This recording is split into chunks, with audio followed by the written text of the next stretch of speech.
First off, good on JD for fact-checking back. Seriously. And just to clarify for our viewers, Springfield, Ohio does have a large number of Haitian migrants who have legal status, temporary protected status. Well, Margaret, but thank you, Senator. We have so much to get to. Margaret, I think it's important because we're going to turn out of the economy. Thank you, Margaret. The rules were that you guys weren't going to fact check, and since you're fact checking me, there have been comments saying JD defending the quote unquote fact checked rules is petty, but I disagree because it was the network that made the rules to not fact check, but then they did it to JD and only JD. So him calling that out and giving the whole context was JD exposing them to the world. It's not that they lied about it, but they said a half-truth. They manipulate context, and that is a huge problem with mainstream media now. They say things in a way that suit the message they want you to believe. They cherry-pick little parts of truth and leave out the whole context to bend the full truth to those who are easily manipulated. I think it's important to say what's actually going on.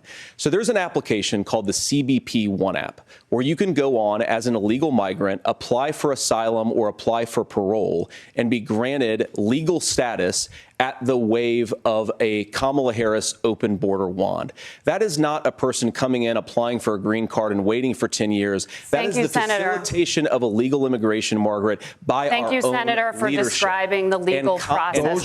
We have so much to get to, Senator. Those laws have been on the books since 1990.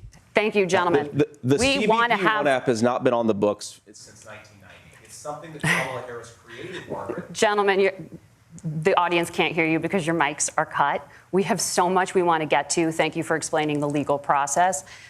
Nora. Thank you, Margaret. And then, of course, they mute his microphone after constantly trying to talk over him after breaking their own rules to try and make him look like a liar. So at that point, he had every right to defend himself. I expect more people in this day and age to be able to see a narcissistic manipulation tactic like that, but sadly enough, many people either don't see it or they choose to dismiss it. If you've been in a relationship with somebody who twisted reality to make you feel crazy and be isolated, then you should easily be able to point these things out when they happen. She says to JD, "Thank you for explaining the legal process to us," which is, again, manipulation. It's a gaslight. Just because that is legal in a legal process doesn't mean it should be legal.